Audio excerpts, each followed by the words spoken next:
The United Nations have raised concerns over the inadequate access to clean drinking water for the world's population. The Supreme Islamic Council says fasting starts on Thursday in the Gambia as the holy month of Ramadan begins. And concerns are growing in Nigeria amid the increasing obesity disease in the country. Well, this and more coming your way on The World Today.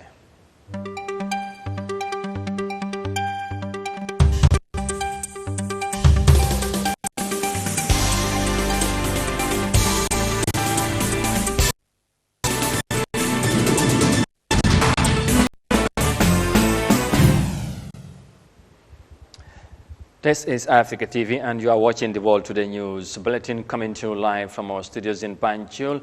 Many thanks for joining us. I am Amadou Kante and now the news in detail. Now, a new report launched Tuesday on the eve of the first major UN conference on water in over 45 years says 360 of the world's population doesn't have access to drinking water and 46% to basic sanitation. Now, the UN Water Development Report 2023 painted a stark picture of the huge gap that needs to be filled to meet UN goals to ensure all the people have access to clean drinking water and sanitation by 2030. And let's have more details of that in this report by Yahya Jammeh.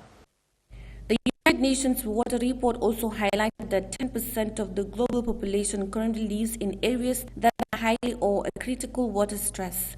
It also states that up to 3.5 billion people live under conditions of water stress at least once more a year. Launched annually on World Water Day, March 22nd, this year's edition is uniquely poised to inform and inspire the dialogues and deliberations scheduled to take place at the UN 2023 Water Conference. Speaking to journalists on Tuesday in New York, Richard Connor, UNESCO's editor-in-chief of the UN World Water Development Report, and Johannes Coleman, vice chair of UN Water, called for partnership and cooperation for water. So cooperation is really the heart of sustainable development in the water perspective.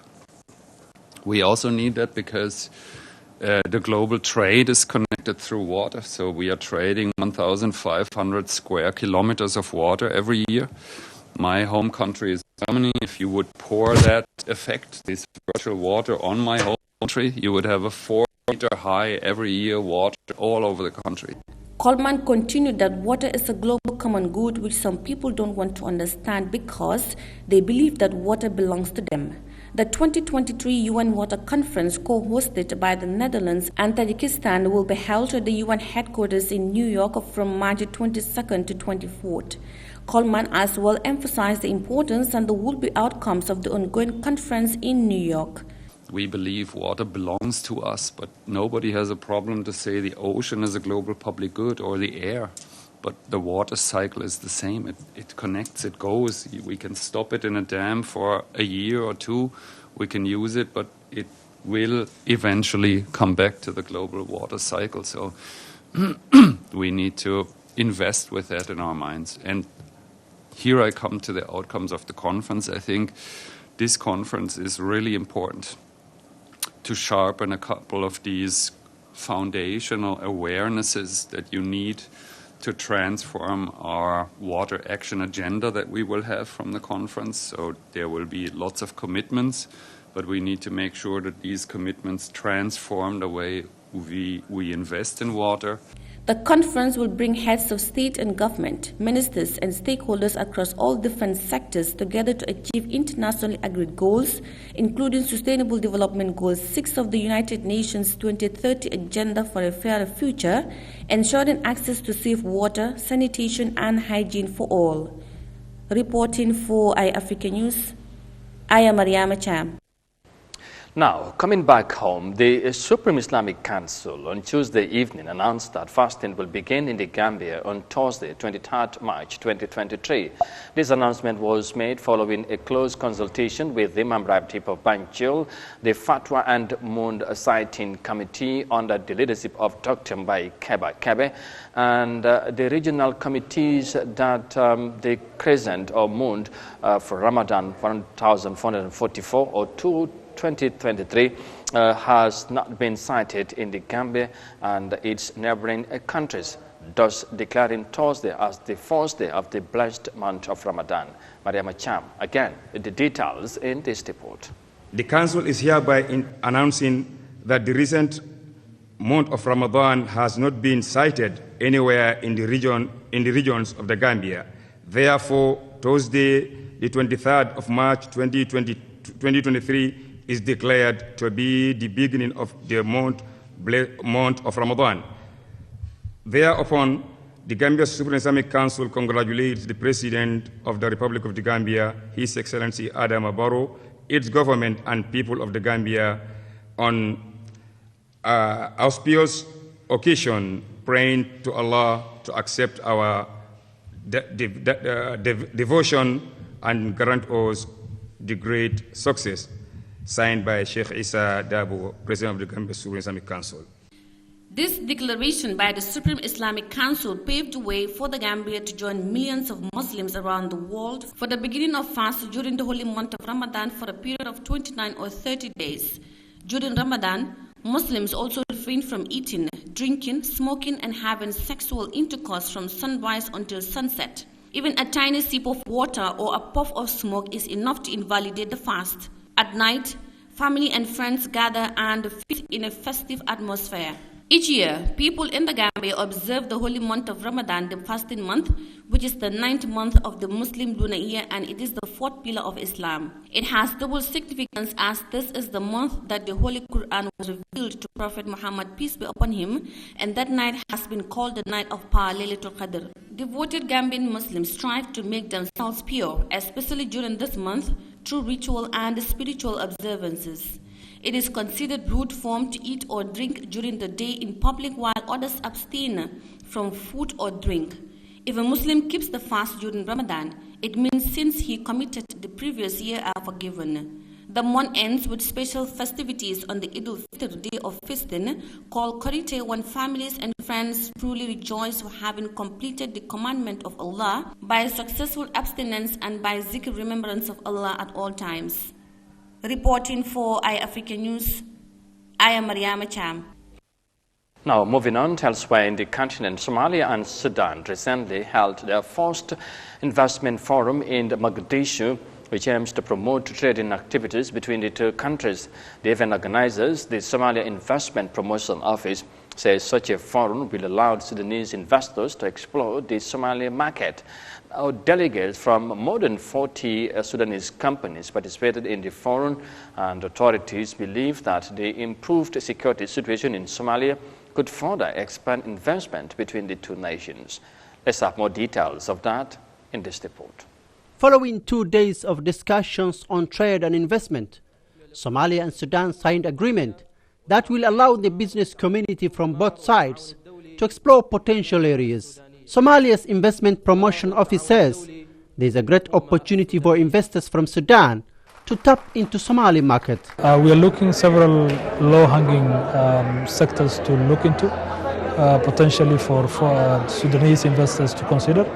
And one of them is the massive blue economy investments, spanning from the aquaculture, investments in the renewable energy from the onshore. We're also looking into fishing industry, which is very massive and has a market back in Sudan. The potential also areas are agriculture, since both countries have massive arable land. Representatives from more than 40 companies based in Sudan showcased their products at the forum. Sudanese officials are optimistic that the improving security situation in Somalia will strengthen investment opportunities between Mogadishu and Khartoum. Somalia now is transitioning from conflict to stability. A lot of achievement has been done in the security area, and also economically the country is growing. And now it is high time for foreign investment to come to Somalia, and we as Sudanese, because of our special relationship with Somalia, we have this initiative to come and work closely with our Somali friends and colleagues. We have business sector, private sector coming from Sudan. We have like 33 companies in different areas of industry, trade and agriculture. For example, we have milk industries, oil industries, pharmaceutical, and all sort of companies. They are coming for partnership with their Somali counterparts. A joint committee was established to closely coordinate on the implementation of the agreement signed. Somalia's untapped natural resources such as fishing, oil and natural gas along its coastline is a potential target for multinational corporations as peace and security continues to prove in the Horn of African nation. And from that business-related report in Somalia, next to South Africa we go. Now, amid the prevailing economic challenges, coupled with increasing electricity crisis in South Africa, the country's economic freedom fighters held a nationwide protest which brought the country's capital, Pretoria, to a standstill. Among other things, the protesters were also demanding the President Cyril Ramaphosa to resign and to end the persistent energy crisis in the Rwanda nation. Now, similar anti-government demonstrations were also held in several other African countries, including Senegal. Here's more details of that in this report. South Africa's capital, Pretoria, came to a standstill as the economic freedom fighters led a nationwide shutdown. On the eve of Human Rights Day, the opposition party is demanding an end to load shedding and for Cyril Ramaphosa's resignation as president. As Forum for Service Delivery, the services within our country is very bad. We don't have roads, the security, in terms of the crime is very high. Sporadic incidents of violence broke out and dozens of arrests were made overnight, but protests mostly remained peaceful amid a strong show of police and army presence. The EFF has vowed to continue to fight if President Ramaphosa defies the call to end his term. We'll continue to intensify our protests. We'll continue to hold him accountable in Parliament and use legislative means and the courts as well. It's going to be continued rolling protests. Similar protests erupted in Nigeria, Tunisia, Senegal and Kenya over high levels of corruption, unemployment, poverty and growing inequality. There's a growing discontent not just in South Africa but in other nations too. African people want jobs and better lives for themselves and for generations to come. And that report is coming from South Africa. And you are watching the World Today News Bulletin coming to you live from our studios in Banjul. And let's now take a break and come back shortly.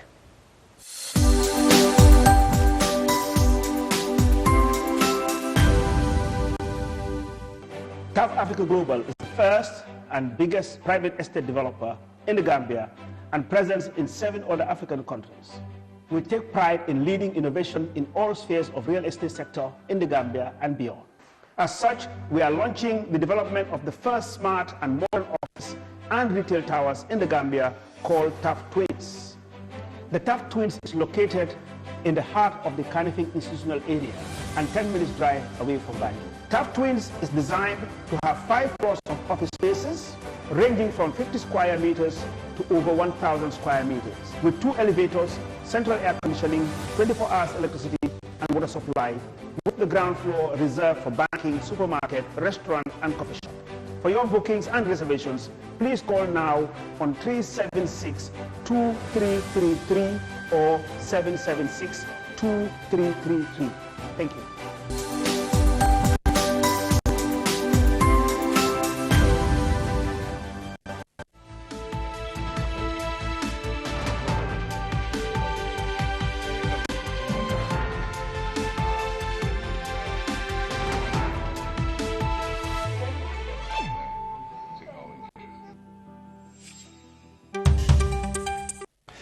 Welcome back, and you are watching the World Today News Bulletin on Eyeafrica TV, coming to you live from our studios in Banjul. And once again, many thanks for joining us. And let's now, of course, move on with some environmental matters, because the National Environment Agency on Monday officially received instrument from FAO for its chemical analysis laboratory after the complete renovation of the facility funded by the Food and Agriculture Organization under the project topped adapting agriculture to climate change in the Gambia. Now, the Chemical Analysis Laboratory is a critical resource for the NEA in providing essential technical data and analysis services. Yahya Jammeh has more details of that in this report. Provision of the state-of-the-art equipment will revive the laboratory services which have been in existence since the inception of the agency and been the center of analysis for the sub-region. However, the lab has been dysfunctional for a long period due to its dilapidated condition, thus prompting FAO's intervention to resuscitate the facility. The NEA Executive Director, Dr. Adawada Baji, said the negotiations for the project started way back in 2015 when they were invited by the FAO to participate in the project preparatory grant inception workshop. Mr. Baji said the state-of-the-art laboratory will enhance the formulation and the monitoring of nutrition and the chemicals through analysis.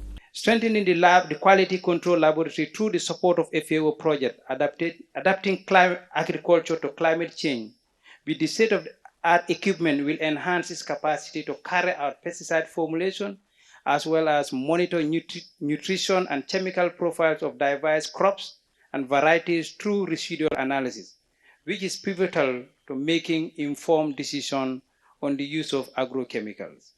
In addition, it also envisages that if the necessary apparatus are obtained and functional, the lab shall be able to analyze other related nutrient-based chemicals such as fertilizer, expired fertilizer, and other chemical-related products in the country to enable the NEA give proper advice on safe disposal due to adequate knowledge on the composition. Mosibudi Rampedi, the country director for the United Nations Food and Agriculture Organization, explains the necessity leading to the rehabilitation and the upgrading of NEA's chemical laboratory analysis, which according to her worth over $80 million. We see the laboratory as a national asset. We hope that the capacity that has been put into the laboratory, the equipment, will be of value and improve the status of analyzing what is required for a better environment and better production for the sector. Honorable Minister, colleagues and ladies and gentlemen, you may take note that we did not only just rehabilitate the laboratory, we took the opportunity to also train 8 national staff. They were trained on the operation and the maintenance of this equipment and the laboratory. Gambia lacks proper laboratory facilities to examine certain issues, be it in health, agriculture, environment, among others, and instead, it depends on neighboring countries to get the results of such issues. In solidifying the latter, the country's Minister of Environment, Climate Change and Natural Resources said relying on other countries for such critical requirement is not convenient for the country. It is good to have good things, but for the future to enjoy it, it has to be sustainable. And I want to emphasize to the NEA executive director and the team to make sure that this has been put in the forefront of the M&E. The lab needs to be sustainable, and it needs to be sustainable in all angles, by the technicians using it, by the results to operate it, for the future continuity use of this lab. Government of the Gambia is very concerned about the environment. That is why all issues of the environment is readily being put into all the sectors that are there to what's playing the key role. The laboratory is upgraded with new instruments worth $84 million, and the newly installed equipment includes gas chromatograph, mass spectrometry, and an automated sampling system. It also has minor analytical laboratory equipment, accessories, and other items. Reporting for Eyeafrica News, I am Yahya Jammeh. And on to our final story next, because concerns are growing in Nigeria due to the rise in obesity disease in the country, which according to experts trigger more non-communicable diseases such as hypertension and diabetes, among others. Now, the West African nation is being labeled as one of the countries with the least preparedness for obesity disease in the world. As the numbers are expected to grow, its implication on the country's economy is becoming more worrisome. Let's have more details of that in this report. Obesity is fast becoming a burden in Nigeria, rising annually at a rate of 4.9% in adults and 8.3% in children, according to the World Obesity Atlas 2023. Here in Nigeria, the condition is fueled by increased urbanization, excess calorie consumption, and thyroid disease. The World Obesity Federation projections indicate it could worsen within the next decade. Despite the growing burden, Nigeria ranks 180 out of 183 in the latest obesity preparedness ranking, one of the lowest in the world. We have different figures from different sources, but we have an average prevalence of about 15%, with a range of 8 to 22%. Our low level of preparedness is really, it's sad and, very alarming. Why? Because the least prepared we are, the more cases of NCDs, that's non-communicable diseases, we'll end up having. If we can't prevent the rising rates of obesity, that means we're going to have more non-communicable diseases like hypertension, diabetes, heart disease, strokes, heart failure, chronic kidney disease. It just leads to that. Obesity is the precursor for these diseases. Lower and middle-income countries with large populations like Nigeria are at risk of rapid rise in the prevalence of obesity by 2035. Experts say this could deepen the burden on Nigeria's health sector. We already have a lot of our population with non-communicable diseases, children dying of malaria, pregnant women.